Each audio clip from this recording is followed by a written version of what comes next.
Hey guys, happy Saturday morning. I hope all is well in your world. It is all well here at Enough Said Sports. As we went 3 out of 4 last night, we got it done. Really, really good night. Then we actually also hit on the Clippers series. We had the Clippers in 6, and we got that one as well. So that was an extra little bonus pick for us that we had already out there. But really, really good stuff. Really proud of everybody. Nice job last night. We are cooking with hot fish grease right now, so feeling pretty good. But anyway, I want to talk to you about a series that's coming up now. It's going to be the Los Angeles Clippers versus the Phoenix Suns in the Western Conference Finals. This one is a really, really tough one. As you can see, I really had a difficult time analyzing this series. I had to go back and really look at some things and really consider a lot, going through everything. And I'm going to end up, let me save the prediction for just a minute from now. Let me first tell you what I was analyzing. Looking at both of these teams, the Phoenix Suns obviously playing extremely well. They did a phenomenal job against the Denver Nuggets. They did a phenomenal job against the Los Angeles Lakers, albeit the Lakers were banged up, but still really, really impressive. And then what they did to the Denver Nuggets, I didn't see coming. I thought it was going to be a 7-game series. They freaking swept them. They were dominant in every facet of every game. I mean, they dominated defensively. They dominated offensively. They did everything. Okay, they had it all. Chris Paul had it cooking. Everything was going well, okay? And going into the series, they got all the momentum in the world until Chris Paul is now going to be out indefinitely due to protocols. And who knows when he's coming back? Nobody knows. Doesn't look like he's going to be available for Game 1. Probably not going to be available for Game 2 either. Possibly looking at Game 3 before you see Chris Paul again. With that being said, that gives me a massive amount of heartburn for the Phoenix Suns in this series. All right. I know there's a lot of you out there that probably think, I've heard from a couple of Suns fans already I've kind of chatted with, they don't think it's going to be a problem. I do. I think it's going to be a major problem in this series. I think that if you had Chris Paul, I feel a whole lot better about the Suns' chances in this series, and I can't believe I'm saying that, considering that the Clippers are not going to have Kawhi Leonard. So, switching over to the Clippers, I think there's a huge factor in this series that a lot of people probably will not know. You might know. If you follow closely, you probably do know. If you don't, you may not. Paul George and Devin Booker in this series is going to be the matchup to watch.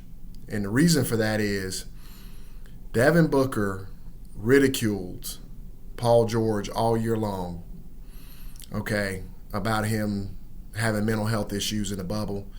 I heard that from some sources that it got really, really heated on the court when Devin Booker was poking fun at him about his mental health issues that he had in the bubble, where he had to go see a counselor and things like that. I love Devin Booker. I don't like that. I think that, and being somebody that, again, you can call me a semi-professional athlete. I almost made it in the NFL. Didn't quite get it, but so you can call me a athlete. I've been on a lot of fields and a lot of, game time situations. Obviously played, 3 years in college at a high level in football and all that stuff. But there's certain things you don't do, all right? And trash talk is cool. I get it. Hey, I love it. I can trash talk you with the best of them. I'm public enemy number one. But I think you cross the line when you start talking about somebody's mental health.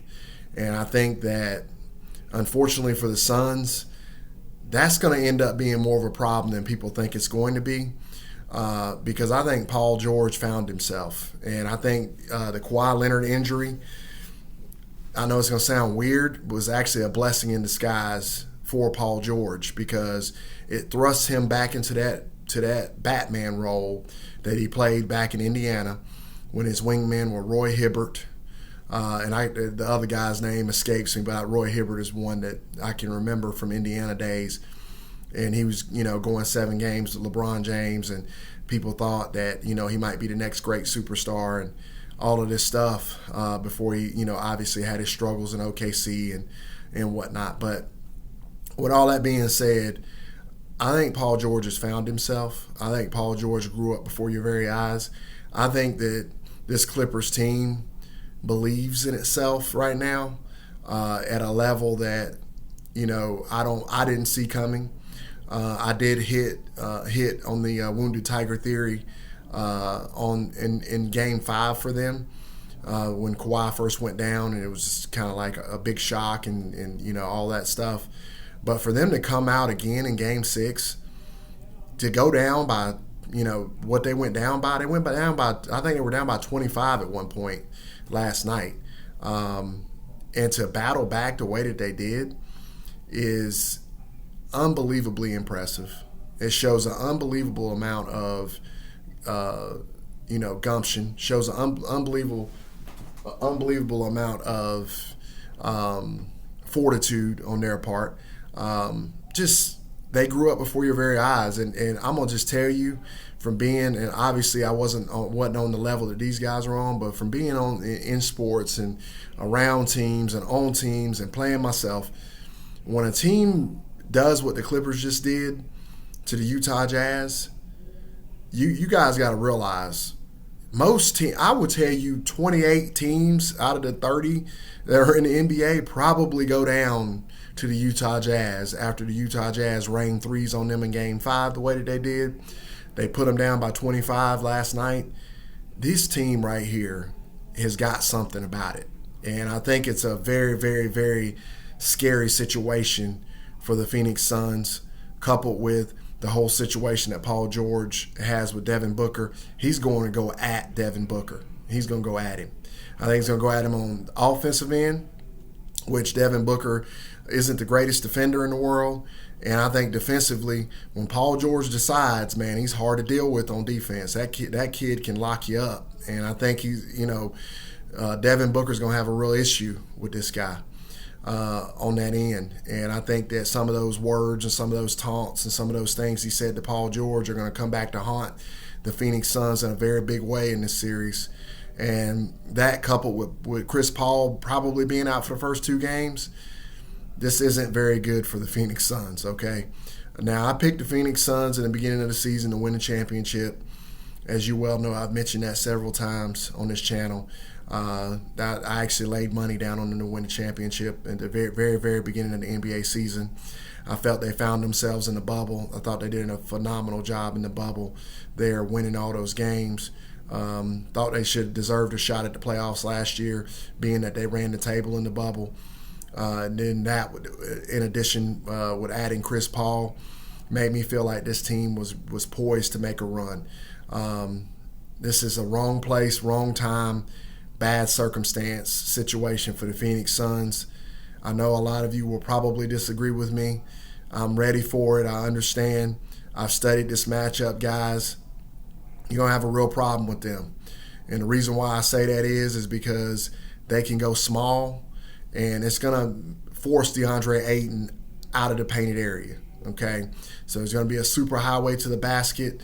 It's going to be harder to defend. They can shoot a lot better than the Denver Nuggets can. They can shoot a lot better than the Los Angeles Clippers can.